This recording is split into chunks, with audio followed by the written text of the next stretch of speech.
Bonjour, je suis Rosemary Charret, je suis psychologue et je voudrais prendre un moment pour parler avec vous, gestionnaires, de toute la question financière, des stress que ça peut entraîner, évidemment pour la haute direction, pour vous, mais aussi pour vos employés. Évidemment, si j'avais la formule magique pour vous dire on va éliminer ce stress-là, je vous la donnerais. Je n'ai pas cette formule magique-là, mais on peut peut-être réfléchir ensemble à ce qui pourrait alléger le stress ou au moins à ce qu'il faut prendre en considération si on veut continuer de fidéliser notre personnel, si on veut continuer d'avoir des bonnes relations avec notre personnel et peut-être de gérer son propre stress.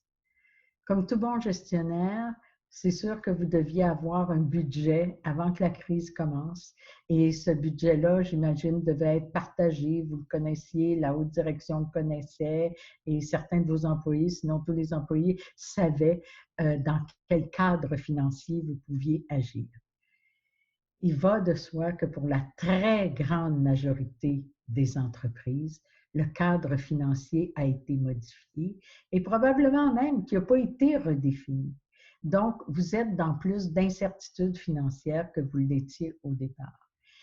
La première étape pour gérer votre propre stress par rapport à ça, c'est bien sûr de voir avec la haute direction quelle est votre marge de manœuvre actuelle, quels sont vos objectifs actuels. Et à partir de là, d'être capable aussi de donner un nouveau cadre à votre personnel qui travaille à distance, mais qui doit bien savoir c'est quoi l'attente qu'on a envers eux, comment on peut redéfinir les objectifs.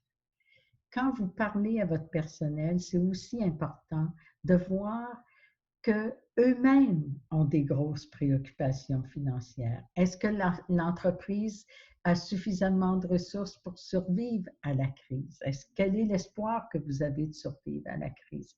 Évidemment, vous ne pouvez rien inventer, mais le moindrement que vous avez de l'information que vous pouvez distribuer, qui peut être rassurante, c'est extrêmement important de rester transparent. Si c'est je ne peux pas vous le dire pour le moment, ben c'est je ne peux pas vous le dire pour le moment. Mais si c'est on va tout faire pour maintenir le plus d'emplois possible, si c'est ça le message que vous recevez de la haute direction, vous devez prendre le temps de le transmettre à votre personnel aussi. Être à l'écoute de leurs propres questionnements et voir, peut-être même être à l'écoute de leurs idées, pas peut-être, sûrement, parce que s'ils sont vraiment engagés envers l'entreprise, peut-être qu'ils auront des idées aussi de choses. Moi, j'ai vu plein d'exemples là, depuis une semaine de gens qui cherchent à travailler autrement, à offrir d'autres services différemment.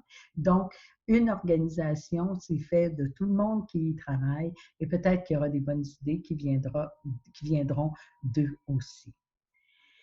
Évidemment, on ne peut pas banaliser ça. Vous savez, quand on entend le fait que ce n'est pas l'argent qui est important, c'est la santé et la survie, c'est vrai que ce qui est prioritaire actuellement, c'est la survie et la santé.